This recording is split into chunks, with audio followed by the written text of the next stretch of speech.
What is it you were saying? What is it you were saying, Dr. Osterberg, about having two types of muscles? What is it you were saying there? With typical back injuries, there are two types of muscles in our spine. We have one group of muscles that moves our body. Those muscles are large muscles that cross multiple joints, and when they contract, when our body makes them tighten up, it moves the joints and creates motion in our spine. We also have muscles that only go from one bone to the bone right next to it. And when those tighten up, they don't create movement. All they create is stiffness. They create stability. When those muscles aren't contracted, our spine is just a loose chain of separate bones. But when those stabilizing muscles tighten up, the spine becomes like a big rod. It becomes a fulcrum that our big muscles can move.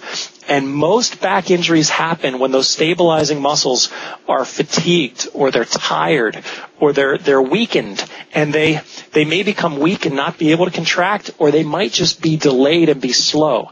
And it takes something as simple as shifting your shoulders, moving your upper body as you shift to get out of a chair, or to get out of the car, or to bend over and pick up a cup of coffee. And just that little shift, all of the joints are stabilized, but there might be one or two that isn't. And that joint stretches because the muscles were too slow to protect it. And then we get a little tearing in some soft tissue. We get some fibers being torn in a ligament or in a disc. That sets off an inflammatory response. We get inflammation. That irritates the nerves. Then we get muscle spasm. And now that patient's going to have an episode of acute back pain for anywhere from 3 to 10 days, where they're going to end up in our office. And it's all because of a little muscle that was delayed in firing in the spine. So our goal is to get them through that injury. The healing process has to happen. The swelling has to go down. The muscle spasm has to be relieved. They need to restore normal motion, but none of that is going to prevent that problem from coming back. Only exercise that helps train those little stabilizing muscles to make them fast and strong is going to prevent the same injury the next time they get tired. The next time they're out weeding the garden and they fatigue the muscles, and then they go to move and bend over, they may not have that same injury if those muscles are stronger and they're faster. They'll be much better protected. That's a lot of what we do with back injury prevention, and it works very much the same way in the neck as well. Wow.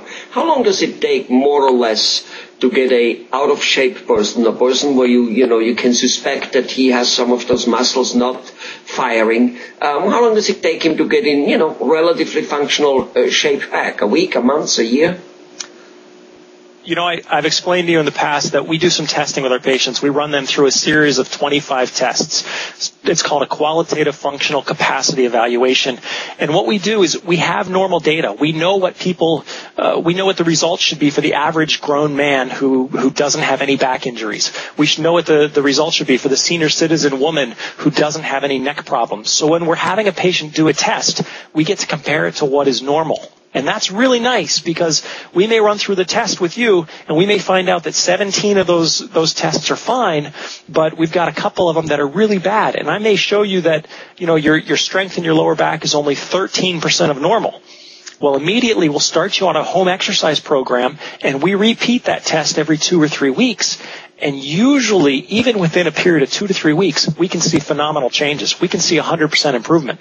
Now, you may go from 13% of normal to 26% of normal, and you're still not back to where you need to be. But we can measure and motivate that patient by showing them, you've made a lot of progress. Keep up the good work. You're on the right track. So that's what we do. When we're done treating the patient in the office, we've achieved relief from the injury and the pain.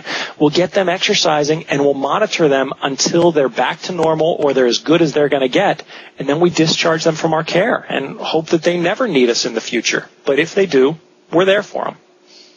Well, here we have it. Dr. Osterberg, an evidence-based chiropractor, based the treatment on evidence, based the prevention